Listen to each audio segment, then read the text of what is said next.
आपको लग रहे हैं अभी शहर के?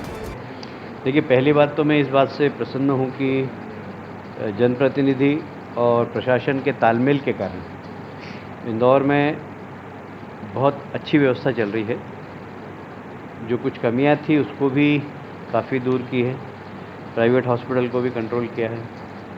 और मैं बहुत गंभीरता से और दावे से कह सकता हूँ कि देश में इंदौर एकमात्र ऐसा शहर है जहाँ ऑक्सीजन के कारण कोई तकलीफ़ नहीं है, कोई डेथ नहीं हुई ऑक्सीजन की कमी के कारण, बल्कि पर्याप्त ऑक्सीजन है। बड़े बड़े शहरों में तकलीफ़ है, मैं किसी का नाम नहीं लूँगा, पर ऑक्सीजन की व्यवस्था और ऑक्सीजन का मैनेजमेंट यहाँ बहुत अच्छा है। कुछ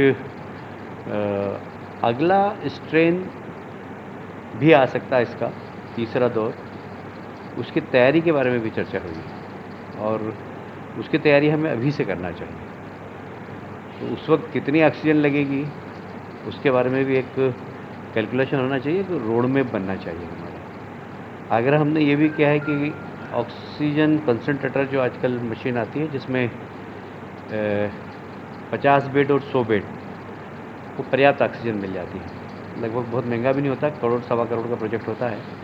तो प्राइवेट हॉस्पिटल से आग्रह करना चाहिए कि वो सब लोग लगाएं। एक हमारे भारतीय जनता पार्टी के कार्यालय में हमारे अध्यक्ष जी और बाकी माननीय विधायक उन्होंने सारे प्राइवेट हॉस्पिटल्स को बुलाया था और अधिकांश ने कहा है कि हम ऑक्सीजन कॉन्सेंट्रेटर लगाएंगे और हम स्वयं आत्मनिर्भर ऑक्सीजन के लिए बनेंगे, ऐसा आश्वासन दिया है।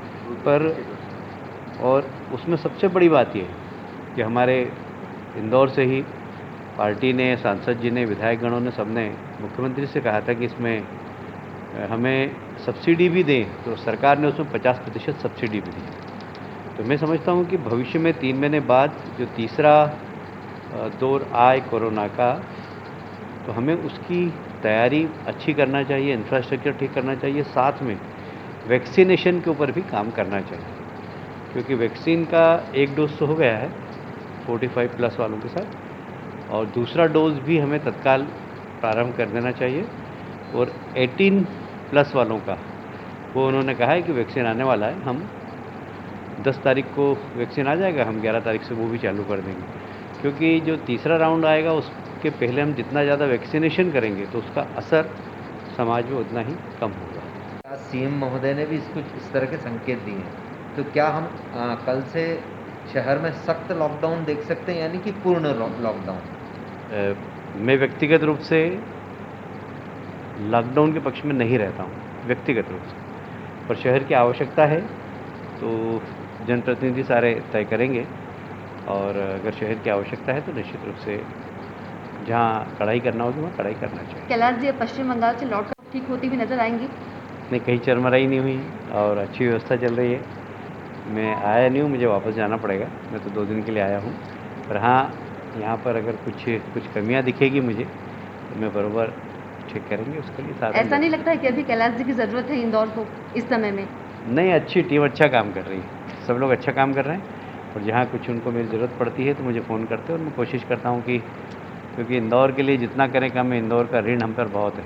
आज हम जो भी कुछ हैं वो इंदौर के कारण है, इसलिए इंदौर के लिए तो रात को 2 बजे मैं तैयार रहता हूँ हमेशा, और ये हमारी जवाबदारी भी, क्योंकि इंदौर का ऋण बहुत है।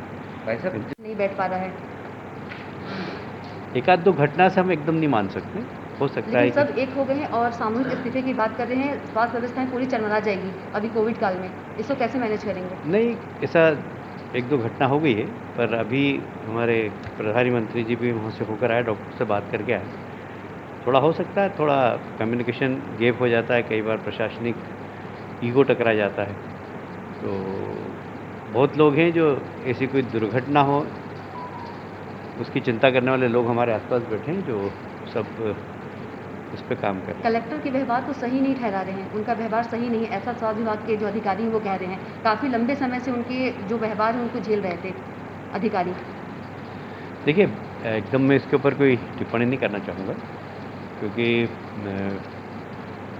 कई बार हमें डॉक्टर के स्ट्रेन, पैरामेडिकल स्टाफ के स्ट्रेन को भी समझना पड़ेगा, और इसलिए दोनों जवाबदारी से काम करें, ये मैं आग्रह दोनों से करूँगा। भाई साहब, जो स्थिति लग रही है शहर की, क्या हमें जिस तरह की हिंसा हम देखने को मिल रही है, क्या कहना चाहेंगे?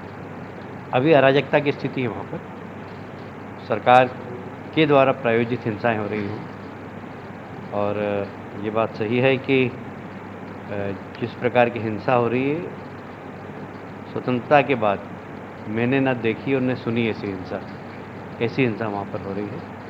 और उससे इसके आगामी दूरगामी परिणाम बहुत खतरनाक हैं। क्या जिस तरीके से अभी भारतीय जनता पार्टी द्वारा धरने की बात की जा रही है, एक धरना दिया है, उसको लेकर काफ़ी विरोध के स्वर उठे हैं कि जिस समय देश में मौत की संख्या बढ़ती जा रही थी, उस समय भाजपा ने इस तरह का कोई कदम नहीं उठाया, और बंगाल में हिंसा पर इस तरह का कदम उठाया। इस पर आपकी क्या प्रतिक्रिया?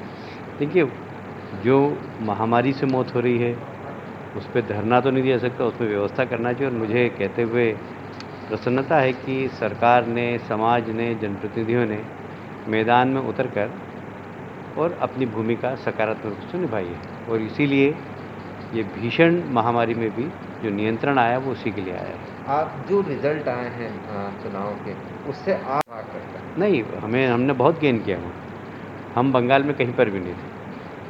और यदि कांग्रेस और सीपीएम आत्मसमर्पण नहीं करते तो हम काफ़ी अच्छे होते, पर कांग्रेस और सीपीएम ने टीएमसी से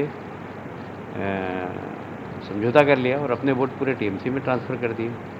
इसलिए कांग्रेस भी ज़ीरो हो गई वहाँ, सीपीएम भी ज़ीरो हो गई। लेकिन 9% उनका वोट सीधा ट्रांसफ़र हो गया। तो निश्चित रूप से जो 9% वोट ट्रांसफ़र हुआ तो वो टीएमसी के लिए बढ़ोतरी है। और जहाँ तक क्या खोया क्या पाया की बात करें तो हमारे पास खोने के लिए कुछ था नहीं, हमने पाया ही पाया। हमारे पास पहले 3 सीट थी, अब 77 सीटें, मतलब 25 गुना हमें हमारी बढ़ोतरी हुई।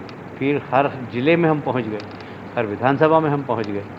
तो हमारे संगठनात्मक रूप से तो हम काफ़ी मजबूत हुए हैं और हमने वहाँ पर काफ़ी कुछ पाया। अब यदि वहाँ पर बाइपोलर पार्टी हो गई, बीजेपी और टीएमसी, देयर इज़ नो वाम, देयर इज़ नो कांग्रेस, तो हमें तो एक स्पेस मिल गया बहुत बड़ा। हम अब अधिकृत विपक्ष के रूप में वहाँ पर सदन में बैठेंगे।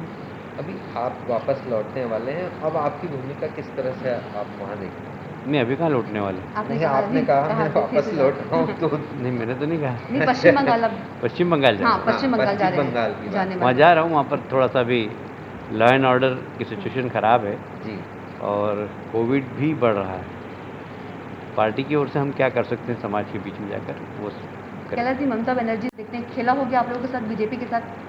नहीं, मैं तो इसे खिलाड़ी भावनों से देखता जी। हूँ, क्योंकि मुझे अटल जी की वो कविता याद है कि हार नहीं मानूंगा, ठार नहीं मानूंगा, काल के कपाल पर लिखता हूँ और मिटाता हूँ, गीत नए गाता हूँ। तो हम तो नए गीत गाने वाले लोग हैं। बहुत बड़ी बात है, इतनी सीटें आ गई जहाँ कुछ